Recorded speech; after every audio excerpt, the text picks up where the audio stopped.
Hello and welcome to this third tutorial video on how to make the Saxon Memory Dragon. I've got two back pieces and my two wings which are stitched, turned out and have that extra decorative stitching on them. I'll place the two back pieces right sides together and we're going to leave an opening here. So let's place the wings main colour together, and you've got this little area which is the opening that's going to go into that gap. So a short edge and a longer edge of the wing which points down towards the tail. Place it into that opening there, and you can see the notch which marks the very top of the opening, and you want to nudge those two wings up as close as you can to that notch. Pin it into place. I'm pinning either side first of all, just to hold it together. And then I'm going to catch the wings. Then we're going to go down to the tip of the tail, because we're going to be sewing this bit together as well. A pin in the base of the tail, very tip of the tail, and then going up, all the way up. You might as well pin it all the way up, even though we're not going to sew it all the way up. It'll just help to hold it together accurately. There we go. And we're going to sew this little top section, including catching the wings, and we're going to sew from the tip of the tail to there.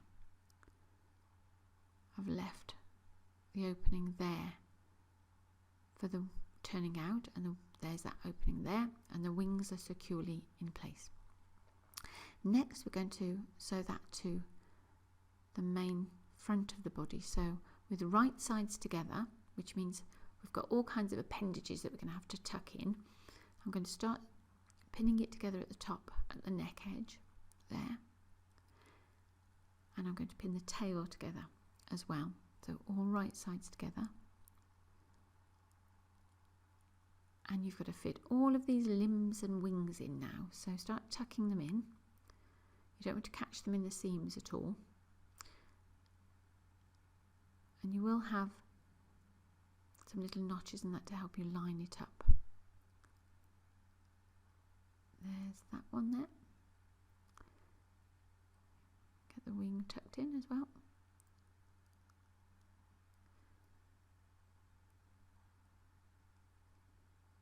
And that's where the back meets the sides and the tail. Line it all up.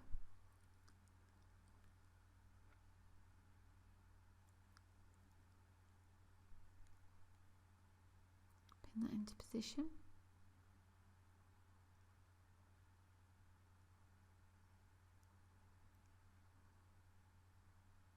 If you get this wrong, if it's not quite level on both sides, his tail's gonna, or her tail, depending on your dragon, is going to bend one way or the other, sort of be a bit twisted. So take the time to make sure it's nice and evenly pinned. There are no gathers. There we go. And then we're going to do the same on the other side. Might put another pin in there. Can't have too many pins. And so from the top all the way down to the tip of the tail. And then do the other side. Now we're going to sew the two parts of this little decorative bit that goes on the end of the tail. So pin it together. Right sides together, of course. All the way around, and we're going to leave two areas on this one open, two areas open. There we go. So we're going to leave a little bit open, so round to there, and then leave a gap for turning it out and filling, and then all the way around to there, and we're leaving that section open in between. Now I've got the front of the head,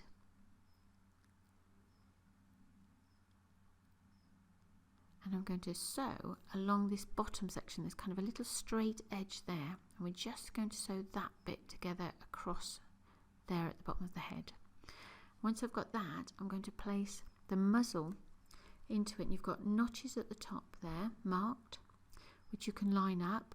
It's quite important to make sure the muzzle's in the correct position. And quite simple at the bottom, you've got seams you can line up.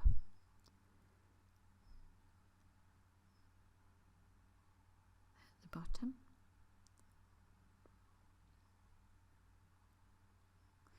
And we're going to pin it into position all the way around.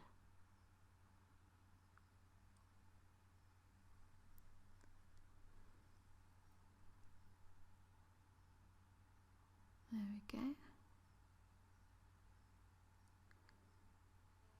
I do love these two colours together. Good dragon colours. Pin it all the way around.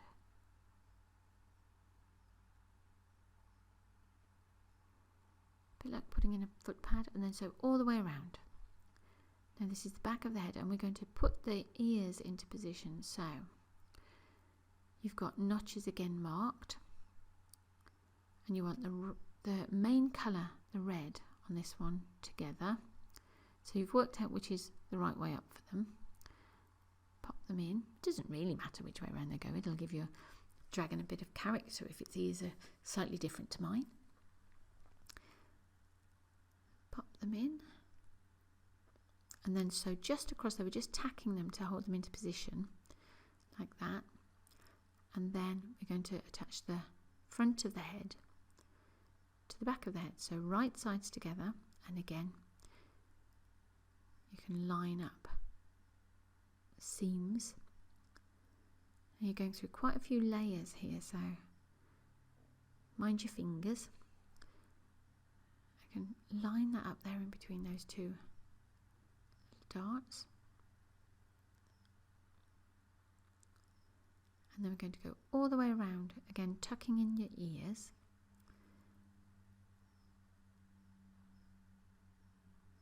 Catching the ears into that seam there.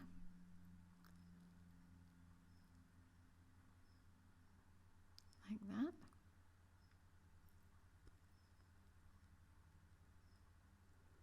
All the way around.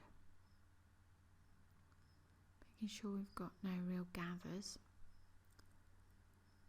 It's quite a forgiving fabric, it's got a little bit of stretch.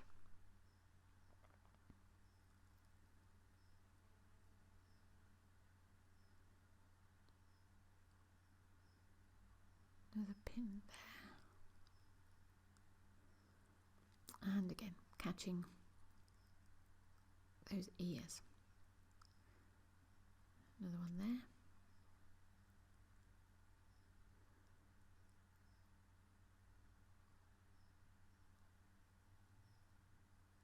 and one there.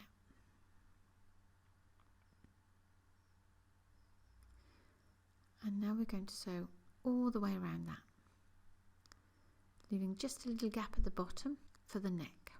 And now we've sewn the head together, we're going to attach the head to the body. So you've got, it's quite a small hole, but we want him to have a nice little neck. So I'm going to put the back of the head, I've got a dart there. 2 darts there. Position those. It is fiddly, but bear with it.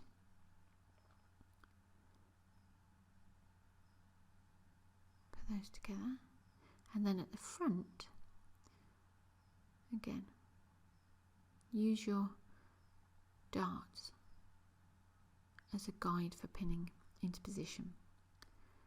Pin that to the belly, and then find your side seams.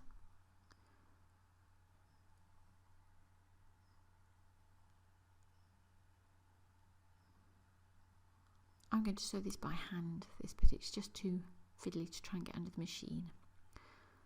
I much prefer sewing by hand, if I'm honest. There we go.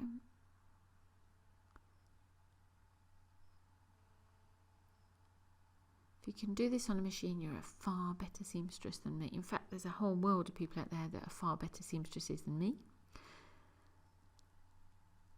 I'm likely to lose a thumb if I try to put this under the machine. Now, so all the way around the outside, of that neck.